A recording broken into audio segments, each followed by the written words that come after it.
Today, we're going to dive into an essential feature in Monday.com, how to add progress tracking to your boards.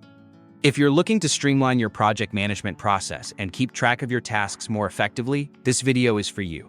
So, here I am in my Monday.com dashboard, inside my main workspace.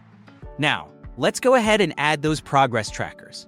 To do this, simply scroll to the end of your table right here on your board and click on the plus icon. This will bring up a menu with different column options. From here, we'll click on Status, which allows us to create status labels for our different tasks. For example, I've set up Status 1, Status 2, and Status 3 for my project's stages. Now, let's move on and add the actual progress tracker. To do this, just type in Progress Tracking in the search bar and click on it. Voila, your progress tracker will appear as a new column. Next, click on the progress tracker to access its settings. You'll see a small three-dot menu in the upper right corner of the progress tracker column. Click on that. Then go to Settings, and from there, click on Customize Progress Tracking. Here's where the magic happens. This is where you can decide what columns the progress tracker will use to calculate the overall progress of your task. Right now, the progress tracker is equally distributing percentages among the status columns, priority and status 1, 2, and 3.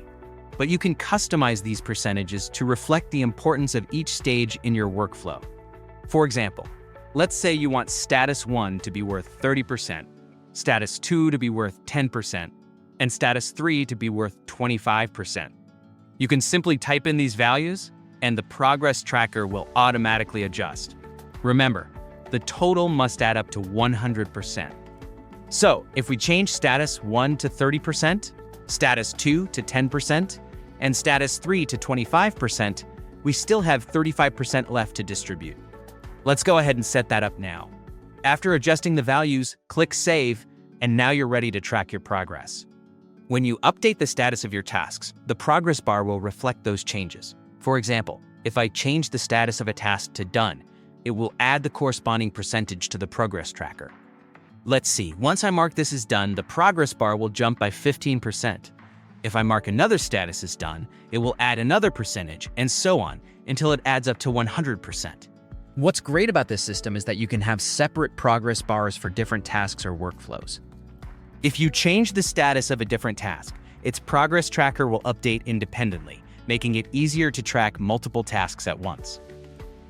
Additionally, if you have a column like priority that isn't related to task progress, you can turn it off in the settings so that it doesn't impact your progress percentage. This ensures that only the relevant columns are considered in the progress calculation. As an example, let's say we turn off the priority column and adjust the remaining percentage. We'll set it to 35% here. Click Save, and now our task's progress tracker reflects the full 100% when completed. You can repeat this process for all of your tasks to keep them perfectly organized. One more thing. If you decide that a task is no longer in progress and you want to reset its progress, simply change the status to Working on it, and the progress tracker will automatically update to reflect the new status. And that's it. Now you know how to set up progress tracking in Monday.com. It's a fantastic feature that can help you stay on top of your projects and keep everything running smoothly. If you found this video helpful, please give it a thumbs up, and don't forget to subscribe to the channel for more productivity tips and tutorials. Leave a comment below if you have any questions, or if you'd like me to cover any other Monday.com features. Thanks for watching, and I'll see you in the next video.